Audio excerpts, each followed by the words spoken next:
The Last Demon War. The sky over the kingdom of Ildoras was stained with the crimson hues of dusk, casting long shadows over the battle-ravaged plains below. Broken swords and shattered shields lay scattered across the ground, mingling with the bodies of both human and demon. The air was thick with the stench of death and burning flesh, a sickening reminder of the war that had torn the world apart. This war, known as the Last Demon War, was a conflict not just of men against demons but of survival, fate, and ancient prophecies. For centuries, the people of Ildoras had lived in fear of the demons that lurked beyond the Forbidden Peaks, a mountain range said to be cursed by the gods themselves. The demons, twisted and malevolent creatures born from the dark magic of a time long forgotten, had once ruled the lands with an iron fist, enslaving humans and consuming their souls. But that was before the Great Sealing, a powerful magic cast by the legendary sorcerer Altharion, which had banished the demons to their dark realm, sealing the gates between their world and Ildoras. That was 1,000 years ago, and many had believed the demons to be little more than a myth. But myths, as the people of Ildoras had learned, have a way of coming back to life. It started with whispers. Rumors of strange creatures spotted near the Forbidden Peaks, of villages disappearing overnight, of the sky itself darkening as though the sun had begun to die. And then, the gates reopened. The demons poured into the kingdom, a tide of darkness that swept across the land with terrifying speed.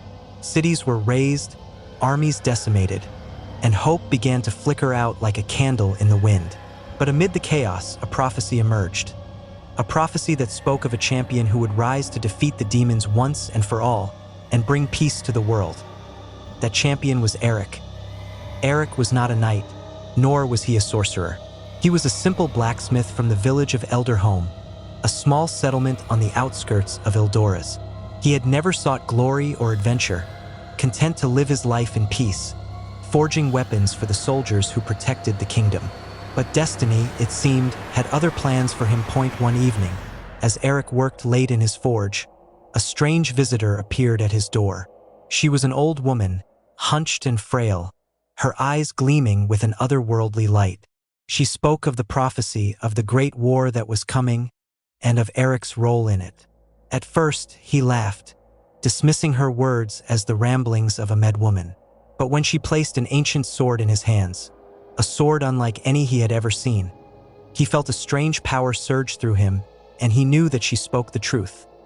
The sword, she told him, was the Blade of Stars, a weapon forged in the heavens by the gods themselves. It was the only weapon capable of slaying the Demon King, the ancient ruler of the demon realm and the source of their power. But wielding it would come at a great cost, for the sword's magic was tied to the life force of its bearer. To use it was to sacrifice oneself. With the sword in hand and the weight of the prophecy on his shoulders, Aeric set out on a journey that would take him across the kingdom, through ruined cities and blood-soaked battlefields, and into the heart of the demon realm itself. The war raged on for months, with the demons gaining ground with each passing day. Aeric fought alongside the remnants of the kingdom's armies, leading them in desperate battles against the demon hordes. His reputation as the prophesied champion spread quickly, and soon, he was known as the Blade of Hope, the last bastion of resistance against the demon tide. But as the war dragged on, Aeric began to feel the toll that the sword's magic was taking on him.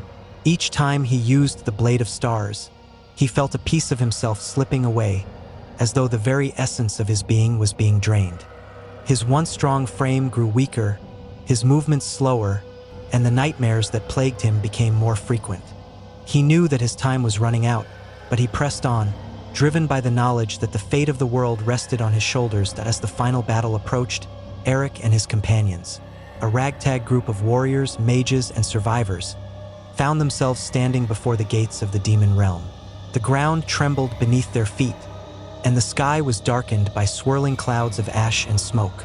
In the distance, the towering figure of the Demon King loomed, his eyes glowing with an unholy fire. The Demon King was a being of pure darkness, his body twisted and grotesque, his voice a chorus of malevolent whispers that seemed to echo from the depths of the earth itself. He wielded a massive sword of black iron, forged in the fires of the underworld, and with each swing, he cleaved through the ranks of Aeric's companions with terrifying ease. One by one, Aeric watched as his friends fell, their bodies broken and bloodied on the battlefield. And yet, he did not falter. With the blade of stars in hand, he charged toward the Demon King, his heart filled with both fear and determination. The two clashed in a battle that shook the very foundations of the world. The Demon King's sword struck with the force of a hurricane, but Aeric's blade glowed with the light of 1,000 stars, cutting through the darkness like a beacon of hope. Each blow he landed seemed to sap more of his strength, and yet he fought on, knowing that this was his final stand at last. After what felt like an eternity, Aeric saw his opening. With a final, desperate strike, he drove the blade of stars deep into the heart of the Demon King. The creature let out a roar of agony, its body convulsing as the sword's magic consumed it from within. The ground beneath them cracked and split, and the sky erupted in a blinding flash of light. And then, silence. Aeric fell to his knees, the sword slipping from his grasp. His body was weak, his vision fading, but he knew that the battle was won. The Demon King was no more, and with him, the demons were banished from the world. But Aeric's victory had come at a great cost. As he lay there, the life slowly draining from his body, he felt a sense of peace wash over him. He had fulfilled his destiny, and though he would not live to see the world he had saved, he took comfort in knowing that his sacrifice had not been in vain. The sky above began to clear, the dark clouds parting to reveal the first rays of dawn. The war was over, and Ildoras was free to end the years that followed. The story of Aeric, the Blade of Hope, became legend. Songs were sung of his bravery, and statues were erected in his honor. The kingdom of Ildoras slowly rebuilt itself, the scars of war fading with time. But the memory of the last demon war would never be forgotten, nor would the hero who had given everything to save the world. Deep in the heart of Elderhome, in the quiet corner of a forgotten blacksmith's forge, the Blade of Stars rested, its once glowing edge now dull and lifeless. It was a relic of a time long past, a symbol of both the darkness that had nearly consumed the world and the light that had saved it. And though Aeric was gone, his legacy lived on, a reminder that even in the darkest of times, there is always hope.